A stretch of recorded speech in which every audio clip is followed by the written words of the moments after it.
Very very good morning. मैं Jineshwar Kumar ji classes से आप सभी को इस यूट्यूब चैनल पर स्वागत करता हूं। ये आप लोग के रिक्वायरमेंट के वजह से बहुत सारे कॉल आप लोग किए, बहुत सारे कमेंट्स किए कि केमिस्ट्री क्लास क्यों नहीं चल रहा है, क्यों नहीं चल रहा है। तो आज से केमिस्ट्री का भी क्लास चालू कर दिया गया है और आज हम लोग फर्स्ट क्लास में देखेंगे रासायनिक बलगत की। उसके पहले जो है लॉकडाउन की वजह से जो भी हैं सभी लोग प्राय आशा और विश्वास है कि आप लोग सुरक्षित और स्वस्थ होंगे। इस कोरोना महामारी के चलते जो भी दिक्कतें हो रही है उस दिक्कत को हम लोग घर में रहकर इस कोरोना को भगाने का प्रयास करेंगे, इस महामारी को भगाने का प्रयास करेंगे। तो आज जो हम लोग का केमिस्ट्री का चैप्टर है रासायनिक बलगत की, इसे कहते हैं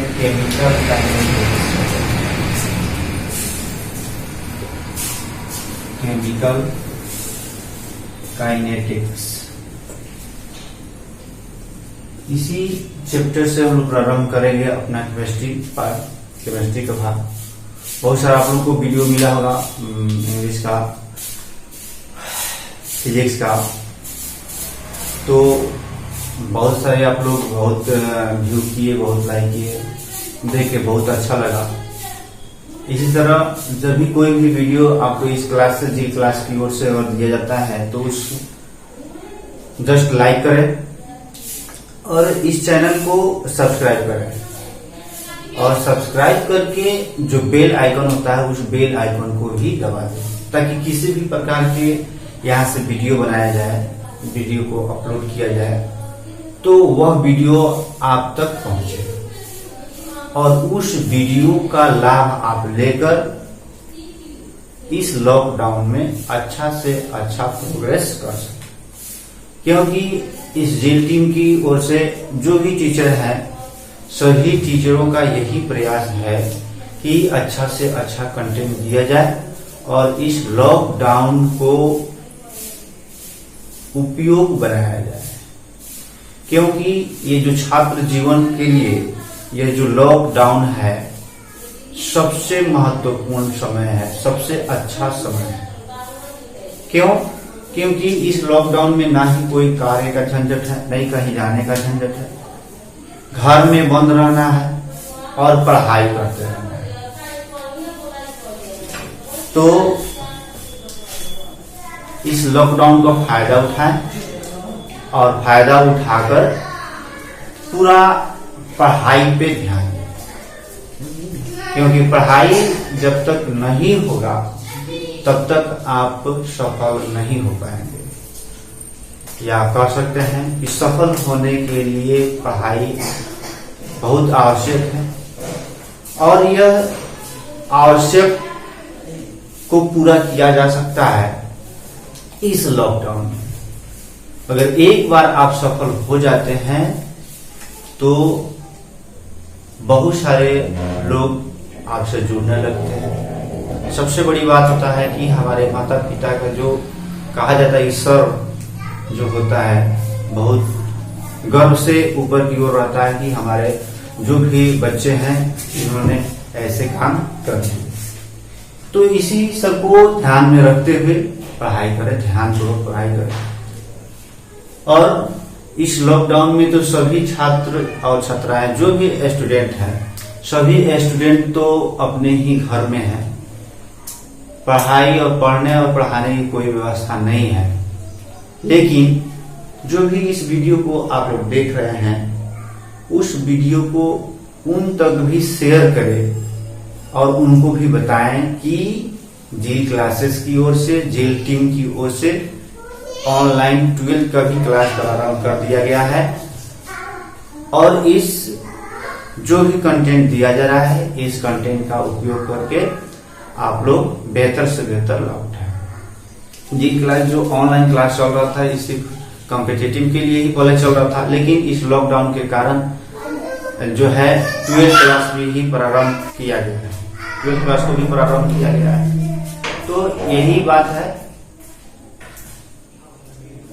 बस यहीं तक जो बात हमको कहना था, इस बात को हम विराम देते हैं और हम लोग चलते हैं अपने केमिस्ट्री के चैप्टर पे, रासायनिक बल गतिकी, और यहीं से प्रारंभ किया जाएगा रासायनिक बल गतिकी से, कि रासायनिक बल गतिकी क्या है। देख भाई, यहाँ पे किसी भी चीज का व्यवस्था नहीं है, कोई भी व्यवस्था नहीं है, क्योंकि सभी लोग जान रहे हैं कि लॉकडाउन चल रहा है और लॉकडाउन में कुछ व्यवस्था नहीं हो रहा है। यहाँ पे जो भी टेक्निक है ये जुगाड़ टेक्निक है, जुगाड़ टेक्निक से आपको वीडियो आप तक पहुंचाया जा रहा है, प्रयास किया जा रहा है कि आप किसी तरह से पढ़ें और सफल हो जाए। इससे ज्यादा आप लोग को भी नहीं सोचना है कि हमको क्या है क्या नहीं है।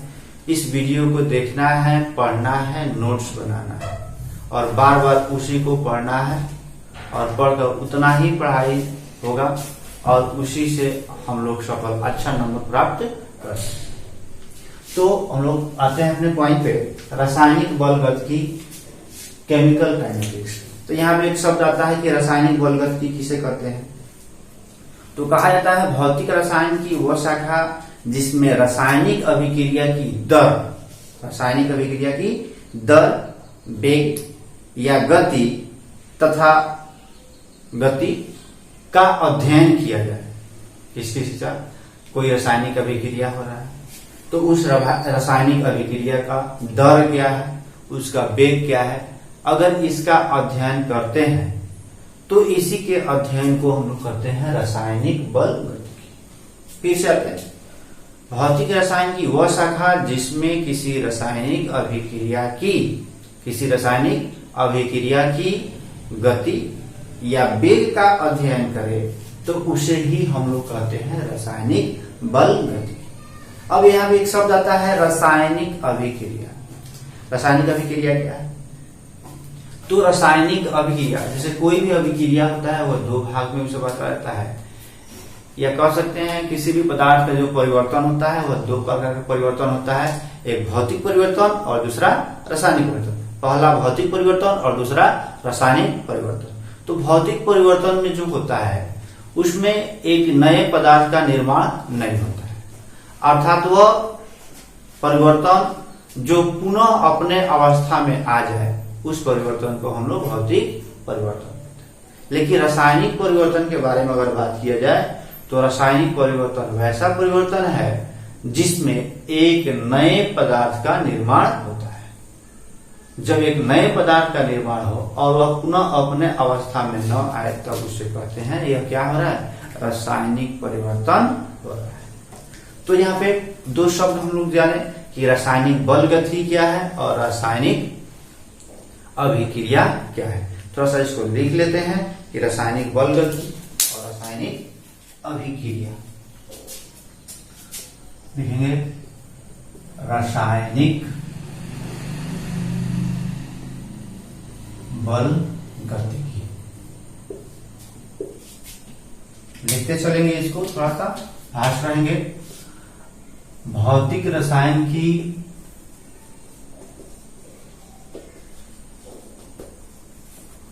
वह शाखा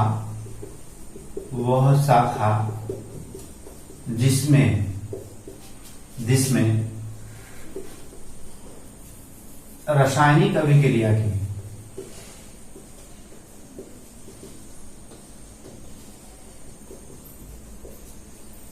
दर या गति का अध्ययन किया जाए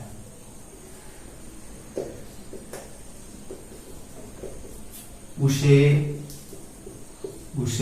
क्या कहेंगे हम लोग, रासायनिक बल गतिकी कहेंगे। उसे क्या कहेंगे, रासायनिक बल गतिकी कहेंगे। उसे क्या कहेंगे जी, रासायनिक बल गतिकी कहेंगे। चलिए, आशा है समझ में आ गया होगा आप लोगों को। फिर से रासायनिक बल गति किसे कहते हैं? भौतिक रसायन की वह शाखा जिसमें रासायनिक अभिक्रिया की दर या उसकी गति का अध्ययन किया जाए, तब उसे हम लोग क्या कहते हैं? रासायनिक बल गति कहते हैं। अगला पॉइंट आता है रासायनिक अभिक्रिया। रासायनिक अभिक्रिया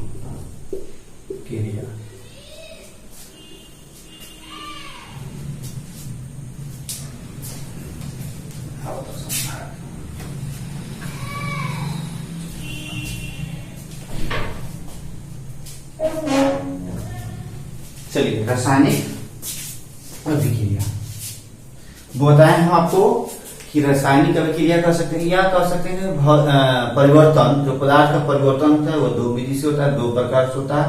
जैसे एक को कहते हैं भौतिक परिवर्तन, दूसरा कहते हैं रासायनिक परिवर्तन। रासायनिक परिवर्तन में जो परिवर्तन होता है, अर्थात कह सकते हैं एक पदार्थ से जो नए पदार्थ का निर्माण कर और पुनः वह अपने पुनः अवस्था में न आ पाए, तो उसे कहते हैं रासायनिक परिवर्तन। जैसे दूध से दही बनना, दूध से दही बनना, तो दूध से दही बन गया, क्या दही से दूध बन सकता है? नहीं बन सकता है। तो दूध से दही बनना क्या है? रासायनिक परिवर्तन है। जंग लगना, ये भी क्या है? रासायनिक परिवर्तन है। लेकिन बर्फ का निर्माण, बर्फ का निर्माण, तो बर्फ क्या है? एक भौतिक परिवर्तन है। वो पानी से बर्फ बनता है, अब पुनः बर्फ से पानी को हम लोग बना सकते हैं, अर्थात तो क्या है? भौतिक परिवर्तन। तो लिखेंगे रासायनिक अभिक्रिया, वैसी अभिक्रिया, वैसी अभिक्रिया जिसमें, वैसी अभिक्रिया जिसमें किसी पदार्थ से, जिसमें किसी पदार्थ का एक नया पदार्थ का निर्माण, किसी पदार्थ से एक नए पदार्थ का निर्माण हो,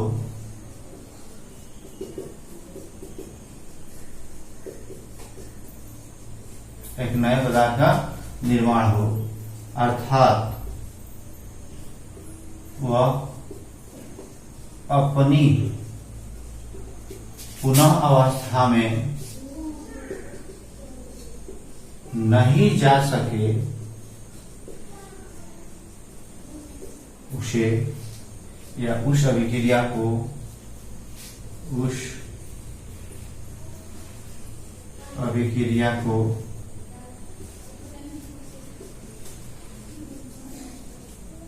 रासायनिक अभिक्रिया। जैसे एग्जाम्पल देख सकते हैं। एग्जाम्पल क्या है? एग्जाम्पल में एग्जाम्पल नहीं दिख रहा है। चलिए एग्जाम्पल, चलिए यहाँ पे लिखते हैं एग्जाम्पल। एग्जाम्पल यहाँ पे नहीं दिख रहा है, आगे बढ़ते हैं। यहाँ पे इसको मिटाते हैं। अगर लिख लिए होंगे आप लोग, लिख लिए हैं तो इसको मिटा रहे हैं हम। लिखते चलिएगा, थोड़ा सा नोट्स बनाते चलिए। नोट्स बनाइएगा तो होगा क्या कि आगे चल के फायदा होगा, फिर से मेहनत नहीं करना पड़ेगा।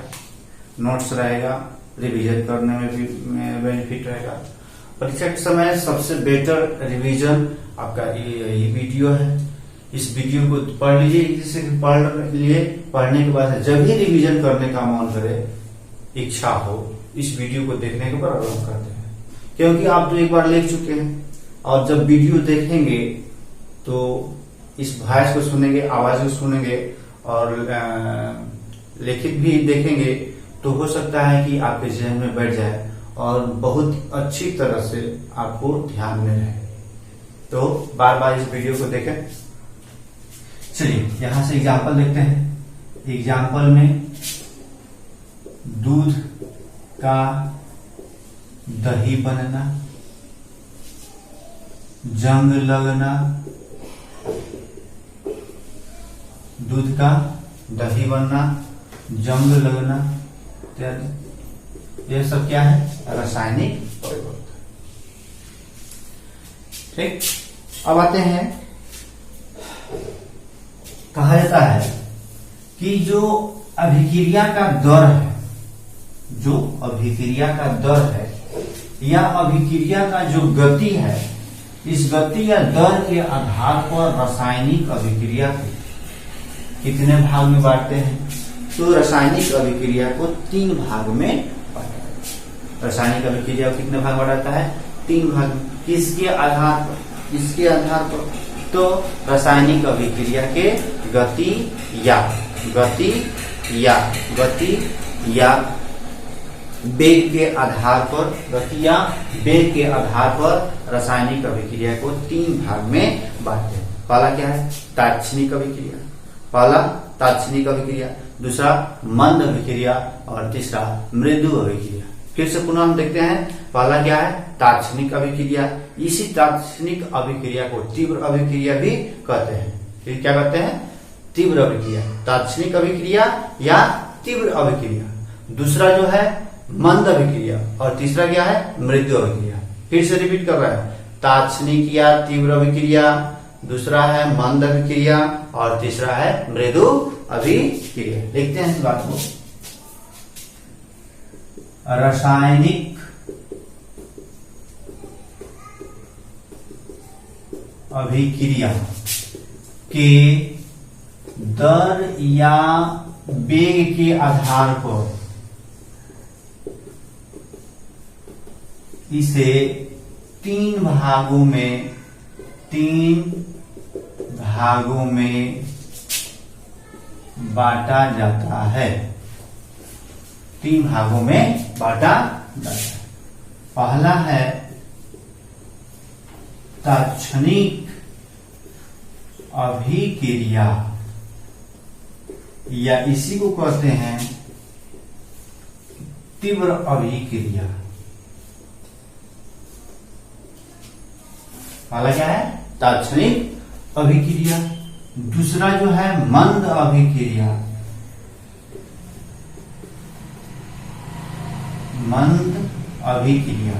और तीसरा है मृदु अभिक्रिया।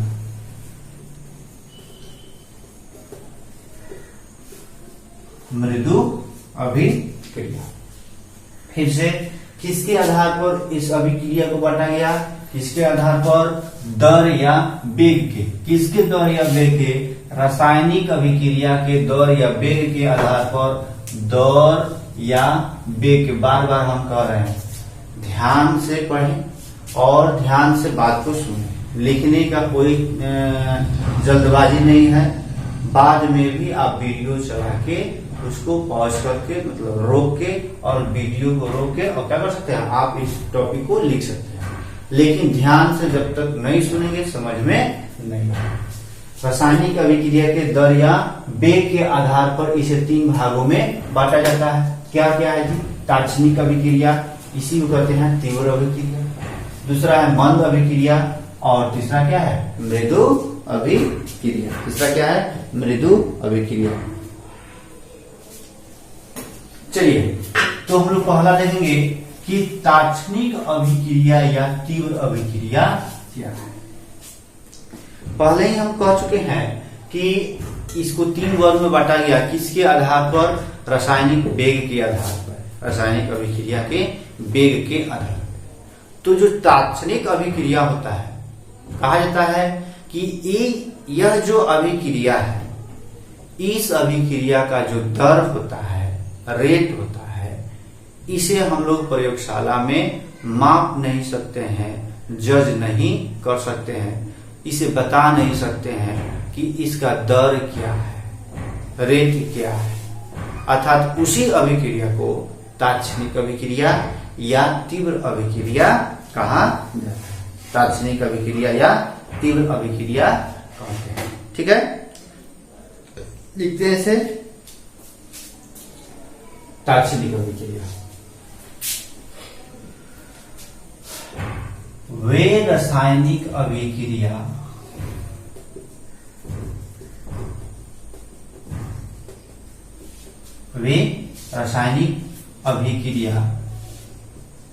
जिसके दर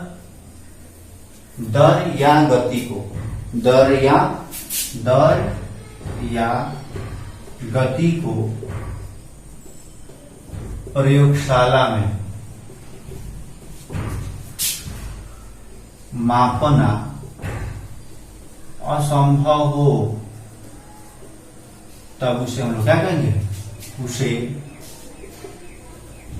तात्क्षणिक अभिक्रिया कहते हैं। ठीक है, उसे क्या कहते हैं? तात्क्षणिक अभिक्रिया कहते हैं। फिर से वैरासायनिक अभिक्रिया जिसके वेग या दर का मापन प्रयोगशाला में असंभव हो। कहाँ असंभव हो? प्रयोगशाला में। प्रयोगशाला में हम लोग उसका मापन या हम नहीं कर सकते हैं, गति के उस गति का मापन या दर का मापन नहीं कर सकते हैं, तब उसे हम लोग क्या कहते हैं? उस अभिक्रिया क्या कहते हैं? तात्क्षणिक अभिक्रिया कहते हैं। जैसे एग्जाम्पल में लिख सकते हैं Mg+O क्या बनाएगा जी? MgO का निर्माण करता है, मैग्नीशियम ऑक्साइड का निर्माण। अब एक शब्द यहाँ पर क्वेश्चन पूछता है, ऑब्जेक्टिव क्वेश्चन आता है कि अगर तात्क्षणिक अभिक्रिया है तो उसका सक्रियण ऊर्जा क्या होगा? तो उसका सक्रियण ऊर्जा क्या होगा? तो क्वेश्चन घुमाएगा ऑब्जेक्टिव क्वेश्चन कि तात्क्षणिक अभिक्रिया का सक्रियण ऊर्जा क्या होता है? तात्क्षणिक अभिक्रिया का सक्रियण ऊर्जा क्या होता है? तो तात्क्षणिक अभिक्रिया का जो सक्रियण ऊर्जा होता है कम होता है। तात्क्षणिक अभिक्रिया का सक्रियण ऊर्जा क्या होता है? कम होता है। यहाँ पे नोट लेके लिखेंगे, नोट में कि तात्क्षणिक अभिक्रिया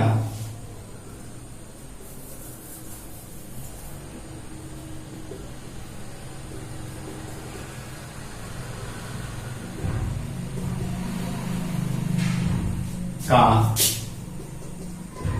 सक्रियण ऊर्जा कम होता है। तात्क्षणिक अभिक्रिया का सक्रियण ऊर्जा क्या होता है? ठीक है, फिर से यह ऑब्जेक्टिव क्वेश्चन के लिए बहुत इंपॉर्टेंट है। ऑब्जेक्टिव क्वेश्चन के लिए बहुत इंपॉर्टेंट है। क्वेश्चन घुमाता है आपके 11th-12th में या कॉम्पिटिटिव एग्जाम में भी यह क्वेश्चन पूछा जाता है कि तात्क्षणिक अभिक्रिया का सक्रियण ऊर्जा कैसा होता है। तो तात्क्षणिक अभिक्रिया के लिए जो सक्रियण ऊर्जा है वो क्या होता है? कम होता है। क्या होता है? कम होता है। अब यहाँ पे एक शब्द आता है कि यह तात्क्षणिक ऊर्जा क्या है? यह तात्क्षणिक ऊर्जा क्या है? तो जो यह तात्क्षणिक ऊर्जा है, किसी अभिक्रिया को होने के लिए जो बाह्य से कम ऊर्जा लगा दिया जाए। कोई भी अभिक्रिया हो रहा है तो उस अभिक्रिया को होने के लिए बाहर से थोड़ा सा भी जो कम से कम ऊर्जा लगाया जाता है, उसी कम से कम ऊर्जा को सक्रियण ऊर्जा कहते हैं। क्या कहते हैं? उसे सक्रियण ऊर्जा कहते हैं। समझ में आया? चलिए देखिए, जो भी जुड़ रहे हैं, जो भी इस वीडियो को देख रहे हैं, देखते ही लाइक करते जाए। अब ये बार बार कहना अच्छा नहीं लगता है कि जो देख रहे हैं भाई वो लाइक कीजिए। ठीक है, क्योंकि लाइक ही है जो हम लोग क्या करता है? सक्रिय करता है। यही बात क्या करता है? एक ऊर्जा देता है, एक सक्रियण ऊर्जा देता है एक टीचर के लिए कि वो अगला वीडियो बनाए। जब तक आप लोग लाइक नहीं करेंगे, कमेंट नहीं करेंगे, लाइक नहीं करेंगे, उसको शेयर नहीं करेंगे, तब तक हम लोग के अंदर भी कोई सी प्रकार का सक्रियण ऊर्जा नहीं मिलता है। तो हम लोग के लिए जो भी सक्रियण ऊर्जा है वो क्या है? यह लाइक है। जितना अधिक लाइक होगा उतना ही अधिक हम लोग में सक्रियण ऊर्जा होगा कि हम लोग भी क्या करें? इस वीडियो को बनाएं। बहुत सारे लोग देख रहे हैं लेकिन अभी तक इसको लाइक नहीं किया है, तो जो भी है उनको लाइक करें, देखते ही लाइक करने लगे, ओपनिंग करें और लाइक करें। क्यों? क्योंकि यहाँ पे जो है आशा है कि जो भी है वो कंटेंट अच्छा ही दिया जाएगा, तो उसे लाइक करें। या हम लोग कह सकते हैं जैसे कि मानते हैं आप लोग भी नहीं पढ़ते हैं कभी कभी, तो आप लोग को भी पढ़ाने के लिए एक मोटिवेट की आवश्यकता होती है। एक मोटिवेट करते हैं, हम लोग भी क्लास में मोटिवेट करते हैं कि बच्चे इंस्पायर हो उस मोटिवेशन से और पढ़े। पढ़ने के लिए जागरूक। तो पढ़ाने के लिए भी जागरूक होना पड़ता है। जिस तरह आपको पढ़ना, आप सोच रहे हैं बहुत सारे ऐसे स्टूडेंट हैं जो क्या है, सोया है सब, अभी तो लॉकडाउन है, पढ़ा जाएगा, बहुत समय है, सोया हुआ है। क्यों सोया है? क्योंकि उसको बाहर से कोई एफर्ट नहीं लगाया जा रहा है, कोई मोटिवेट नहीं कर रहा है कि बेटा अगर पढ़ लेगा, इस समय लॉकडाउन में जो समय है, इस समय तुम्हारे पास 24 घंटा के 24 घंटा तुम्हारे पास समय है, इसका उपयोग करके कुछ पढ़ लो। यह किसी उस स्टूडेंट को मोटिवेट करने वाला नहीं है। अगर उसी स्टूडेंट को मोटिवेट कर दिया जाए तो 24 घंटा में अधिकांशतः समय अपना वो पढ़ने पे व्यतीत कर सकता है। तो उसी तरह जो वीडियो हम लोग बना रहे हैं, आप लोग को पढ़ा रहे हैं, तो इस वीडियो को देखते ही लाइक करें, ताकि हम लोग के अंदर भी एक मोटिवेटेड, इंस्पायर हो, मोटिवेटेड मिले, जिससे अगला वीडियो हम लोग और बेटर से बेटर मिले। अगर आपको लग रहा है किसी भी प्रकार की इसमें कमी है, तो उस कमी को कमेंट में जरूर लिखें और बताएं।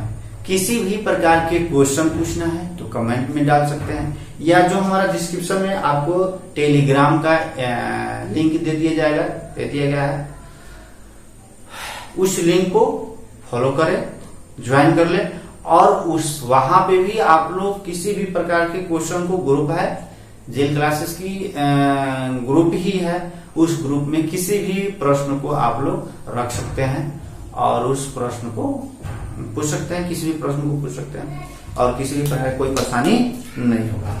तो आगे चलते हैं हम लोग। फिर से हम कह रहे हैं कि आप जो वीडियो देख रहे हैं, वीडियो देखते ही लाइक करें। लाइक बहुत इंपॉर्टेंट चीज है, एक इंस्पायर होने की, एक मोटिवेट होने की, कि अगला वीडियो ही बनाया जाए। जिस तरह आप लोगों का रिक्वायरमेंट चल रहा था, मैसेज पे मैसेज, कॉल पे कॉल, कि chemistry class, biology class, chemistry class, biology class क्यों नहीं चल रहा है, जल्दी चलाए। तो लगा हम लोग को भी कि नहीं, केमिस्ट्री भी पढ़ाना आवश्यक है, बायोलॉजी भी पढ़ाना आवश्यक है। केमिस्ट्री आज चालू हो चुका है, कुछ समय बाद बायोलॉजी भी आपको मिलेगा। ठीक है, तो आगे बढ़ते हैं हम लोग। यहाँ पे तात्क्षणिक अभिक्रिया का सक्रियण ऊर्जा क्या होता है, कम होता है। अब सक्रियण ऊर्जा का बात आता है कि सक्रियण ऊर्जा क्या है, तो बताएं हम कि जो सक्रियण ऊर्जा होता है, यह एक रासायनिक अभिक्रिया में जो कम से कम, रासायनिक अभिक्रिया होने के लिए जो कम से कम बाह्य ऊर्जा का उपयोग होता है, उसी बाह्य ऊर्जा को ही, कम से कम बाह्य ऊर्जा को ही हम लोग क्या करते हैं, सक्रियण ऊर्जा कहते हैं। चलिए इसको लिख लेते हैं कि सक्रियण ऊर्जा क्या है। सक्रियण ऊर्जा क्या है, चलिए सक्रियण ऊर्जा क्या है लिखेंगे। अगला टॉपिक है सक्रियण ऊर्जा।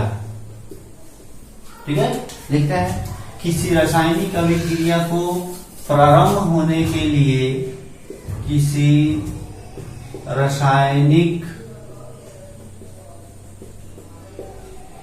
अभिक्रिया को प्रारंभ होने के लिए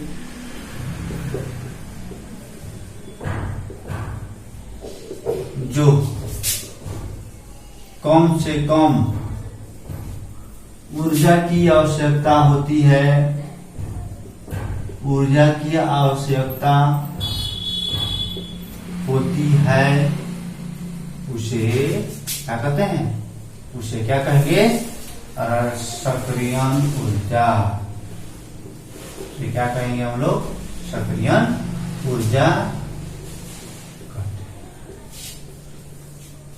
आज समझ में आ गया है, विश्वास है, पूर्ण विश्वास है, समझ में आ गया होगा।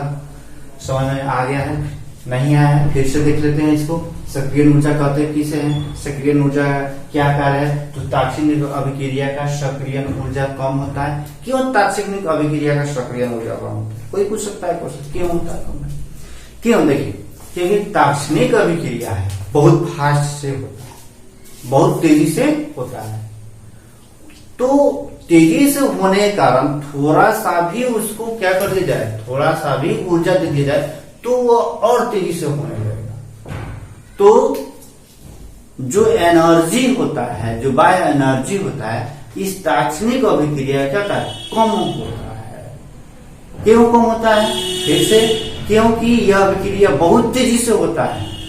इस अभिक्रिया को पूरा होने के लिए बहुत कम ऊर्जा की आवश्यकता होता है, बहुत फास्टली यह अभिक्रिया होता है। तो ऐसे अभिक्रिया में जो ऊर्जा लगता है वह क्या होता है, सबसे कम लगता है। मतलब सक्रिय ऊर्जा क्या होता है, कम होता है। सक्रिय ऊर्जा किसे कहते हैं? तो सक्रिय ऊर्जा जो है किसी भी रासायनिक अभिक्रिया को होने के लिए या प्रारंभ होने के लिए जो ऊर्जा की आवश्यकता पड़ती है, जो ऊर्जा को देना पड़ता है, उसी ऊर्जा को हम लोग क्या कहते हैं, सक्रिय ऊर्जा कहते हैं।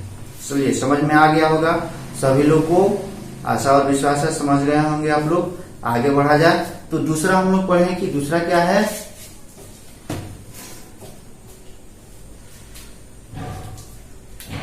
दूसरा क्या था हम लोग का, दूसरा था मंद अभिक्रिया। दूसरा क्या था, मंद अभिक्रिया।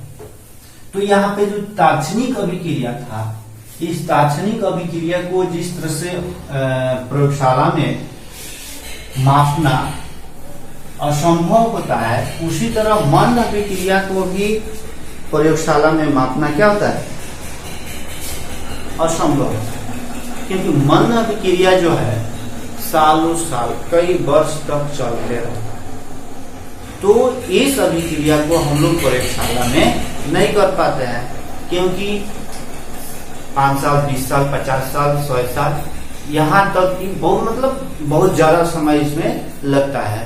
अर्थात इसी कारण इस अभिक्रिया को भी हम लोग प्रयोगशाला में नहीं माप सकते हैं। जिससे बता रहे हैं जंग लगना।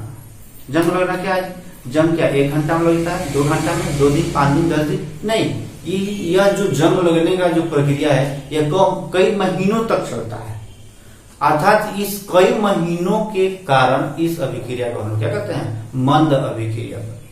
जैसे कोयला का निर्माण, कोयला के निर्माण किस तरह से होता है, पूरा कोई जो है पेड़ पौधा है वो पृथ्वी के अंदर किसी भी कारण दब जाए, धस जाए, तो वही जो अवशेष होता है, प्लांट का अवशेष होता है या जीवाश्म होता है या किसी जीव जंतु का जीवाश्म होता है, यही क्या होता है, रूपांतरित किसमें होता है, कोयला में होता है। तो यह प्रक्रिया बहुत लंबा समय होता है। तो इस लंबे समय होने के कारण इस अभिक्रिया को मंद अभिक्रिया कहते हैं, और इस अभिक्रिया को नहीं माप सकते हैं।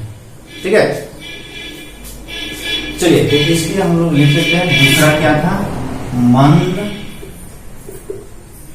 अभिक्रिया।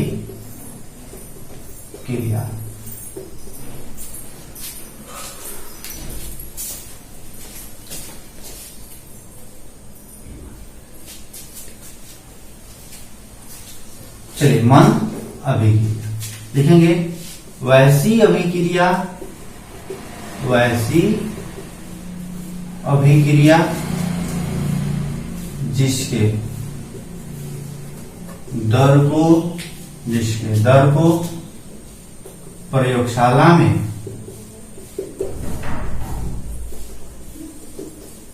मापा नहीं जा सके, उसे क्या कहेंगे, मंद अभिक्रिया। जैसे एग्जाम्पल लिख सकते हैं, जंग लगना, जंग लगना हो सकता है। दूसरा है सीमेंट खराब होना।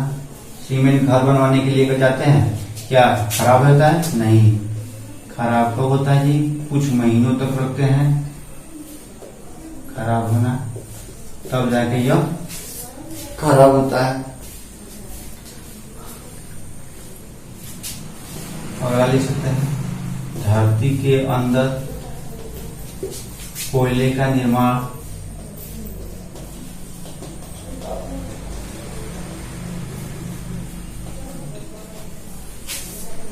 ठीक है। अब देखते हैं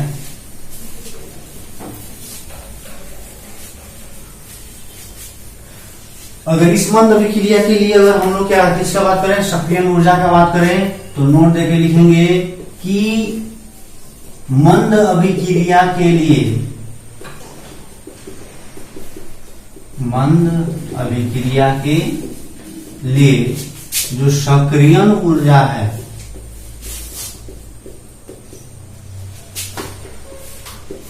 अधिक होता है। क्या होता है? सक्रियण ऊर्जा अधिक होता है। तो आज हम लोग पढ़ लिए रासायनिक बल गति के बारे में जाने, फिर से पुनः हम लोग देख लेते हैं रासायनिक बल गति के बारे में जाने। रासायनिक बल गति किसे कहते हैं? वैसे अभिक्रिया जिसके दर या गति का अध्ययन किया जाए रासायनिक अभिक्रिया करते हैं। रासायनिक अभिक्रिया किसे कहते हैं? जिसमें वैसा परिवर्तन हो जो नए पदार्थ का निर्माण करे या पुनः अपने अवस्था में नहीं है तो उसे रासायनिक अभिक्रिया करते हैं। दर या गति के आधार पर अभिक्रिया को 3 भाग में बांटा गया था, तात्क्षणिक या तीव्र अभिक्रिया, दूसरा था मंद अभिक्रिया और तीसरा था मृदु अभिक्रिया। तात्क्षणिक अभिक्रिया पर है, इस अभिक्रिया को हम लोग प्रयोगशाला में नहीं माप सकते हैं। क्यों नहीं माप सकते हैं? क्योंकि यह अभिक्रिया बहुत तेजी से होता है, मतलब इसके दर को हम लोग नहीं माप सकते हैं क्योंकि ये बहुत तेजी से होता है। इसका जो सक्रियण ऊर्जा होता है वो काफी कम होता है। सक्रियण ऊर्जा क्या होता है? कम होता है। सक्रियण ऊर्जा क्या है? सक्रियण ऊर्जा क्या है? तो सक्रियण ऊर्जा क्या होता है कि किसी भी अभिक्रिया को प्रारंभ करने के लिए जो कम से कम ऊर्जा की आवश्यकता होती है उसी ऊर्जा को सक्रियण ऊर्जा कहते हैं। तो तात्क्षणिक अभिक्रिया की सक्रियण ऊर्जा काफी कम होता है, सबसे कम होता है। दूसरा हम लोग पढ़े मंद अभिक्रिया। मंद अभिक्रिया किसे कहते हैं? इस अभिक्रिया को भी हम लोग क्या कर सकते हैं? नहीं कर सकते। किसी प्रयोगशाला में हम लोग इसके गति का मापन नहीं कर सकते।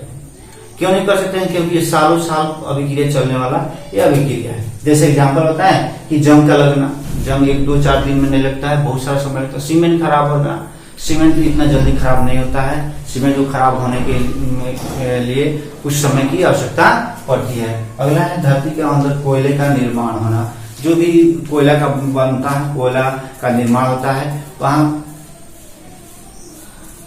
प्लांट के जीवाश्म से ही कोयले का निर्माण होता है जो बहुत सालों तक चलते रहता है। अर्थात इसे हम लोग क्या कहेंगे? मंद अभिक्रिया कहते हैं। चलिए, पूर्ण विश्वास है आप सभी लोग समझ गए होंगे, अच्छा आप लोग को लग रहा होगा। तो फिर से हम पुनः कहते हैं, जो भी आप देख रहे हैं, अभी तो बहुत आदमी देख रहे हैं लेकिन लाइक नहीं किए हैं, तो जो भी लोग देख रहे हैं वह लोग लाइक करते चले और इस लॉकडाउन का उपयोग करें, ना कि दुरुपयोग करें, उपयोग करें। और साथ में साथ जो भी आपके नजदीकी हैं, जो भी दोस्त हैं, जो भी फ्रेंड हैं, जो भी फैमिली के जो भी है, यहां तक कि अगर आपके कांटेक्ट में जो भी अगर कॉम्पिटिटिव एग्जाम के लिए भी तैयारी कर रहा है उस व्यक्ति को भी इन्फॉर्म करें। क्योंकि ये जो प्लेटफॉर्म है, जो जी क्लासेस एक टीम है, यह पूर्ण टीम एक कह सकते हैं कि कॉम्पिटिटिव एग्जाम के लिए तैयारी भी कराती है। कॉम्पिटिटिव के साथ साथ 12th का भी पढ़ाई किया जा रहा है इस लॉकडाउन में। तो कॉम्पिटिटिव के लिए बेस्ट अपॉर्चुनिटी है। आप उनको भी इन्फॉर्म करें, उनको भी शेयर करें कि कॉम्पिटिटिव क्लास जो भी है वो भी कॉम्पिटिटिव क्लास चल रहा है, ऑनलाइन क्लास चल रहा है अभी। और साथ साथ जो भी 12th क्लास के भी लड़के हैं उनको भी आप बताएं कि जिन क्लासेस की ओर से जो है 12th क्लास ऑनलाइन चालू कर दिया गया है। यहाँ तक कि बहुत जल्द ही आपको 10th क्लास का भी क्लास को आपको दिया जाएगा। हाँ, एक चीज और आप बताते हैं कि एनसीईआरटी, जैसे कि आप लोग सामने ये कहेंगे कि जो भी एनसीईआरटी है फर्स्ट चैप्टर से बनाना प्रारंभ करें, ठोस अवस्था, उसके बाद से हम पढ़ाते हैं आपको बिलियन। इस चैप्टर का क्वेश्चन एनसीईआरटी क्वेश्चन बनाए और क्वेश्चन बना के यहाँ पे शेयर करें, कमेंट्स में भेजें। नहीं तो हम आपको बताएं कि डिस्क्रिप्शन में हम लिंक दिए हुए हैं टेलीग्राम का, उस लिंक पे जाके उससे ज्वाइन करें और वहां पे भी आप अपना मटेरियल भेज सकते हैं। और उसके बाद एक स्पेशल वीडियो आपको बनाया जाए जो भी केमिस्ट्री का चैप्टर वाइज जो है आपका क्वेश्चन है, उस सभी क्वेश्चन को आपको डिस्कशन करके दिया जाएगा ताकि आपको किसी भी प्रकार का प्रॉब्लम नहीं। देख, इतना हम लोग प्रयास कर रहे हैं, इतना बहुत सारा मेहनत किया जा रहा है, थोड़ा सा भी तू लोग मेहनत करेगा बहुत अच्छा प्रोग्रेस करेगा। तो फिर से हम कह रहे हैं कि प्रयास करें, मेहनत करें और सफल। चलिए, यही बात अपना खत्म करते हैं और आज की क्लास को छोड़ते हैं यहीं पे। फिर अगले क्लास में हम लोग मिलेंगे। अगला टॉपिक, तीसरा टॉपिक मृदु अभिक्रिया से, और वहीं से अपना क्लास प्रारंभ करें। तब तक के लिए धन्यवाद।